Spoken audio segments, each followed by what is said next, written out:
Thank you, Joe. On behalf of my 40 million constituents and all the leaders that are assembled here today, I just want to personally thank you for making the time to come out personally for this announcement. A round of applause for Assistant Administrator Goffman, please. Appreciate the introduction. It's so great to be with you today with Regional Administrator Guzman, who you heard from earlier. You'll be hearing soon from the Air Resources Board Chair Randolph, the South Coast AQMD Chair Vanessa Delgado, and we have a better stand-in for Angela, who was originally scheduled to speak today. But in addition to all the recognized leaders that are gathered here today, we would not be here today but for all the advocates, all the activists, all the organizers who have pushed the elected officials and the relevant agencies to do more, do better, do faster. And we thank you for doing your part as well. As Assistant Administrator Goffman announced, we're here today to celebrate $500 million coming to reduce emissions in Southern California. That is a big deal.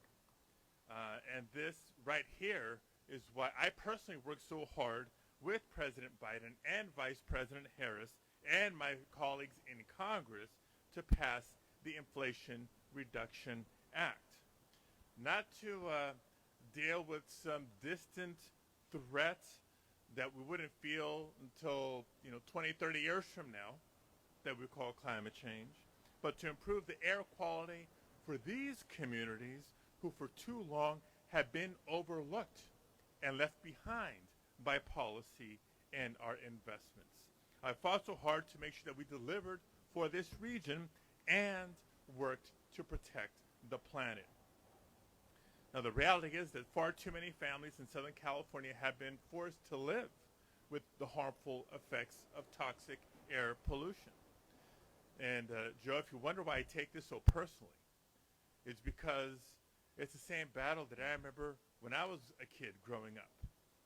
I grew up in Los Angeles, where I remember the smell of the diesel exhaust from the school buses we would ride to and from school and on field trips. I remember when the smog would settle over the basin, particularly in the San Fernando Valley, and we would, at a minimum, not be let out to play during recess. Or on really bad days, we've been sent home from school early because the air was that bad. And that reality is still the case for far too many children, but our children deserve better. And I've been part of the conversation for many years, whether it's as a city council member in Los Angeles, as a state legislator in the state capitol, and now in the U.S. Senate, where people say, well, wait a minute, of course Los Angeles has it the way it is, because look, 40% of the nation's imports come through the port of Los Angeles and Long Beach and are trucked northwards and inland. It comes at a cost. It shouldn't have to. We shouldn't have to choose between being a pivotal part of our nation's economy and having clean air for our children to breathe. We can do both. We must do both. And that's what the $500 million that we're celebrating today, why it's such a big deal. It's going to make an extraordinary impact on decarbonizing the heavy-duty sectors. Again, for those that are watching at home, California has led the way in so many areas, whether it's renewable energy, energy efficiency and conservation in residences, and even in office buildings, electric vehicles. But that's not enough. We have to do more in the heavy-duty sector. So we're going to keep working to replace dirty diesel trucks and other polluting equipment and make historic investments in zero emissions infrastructure.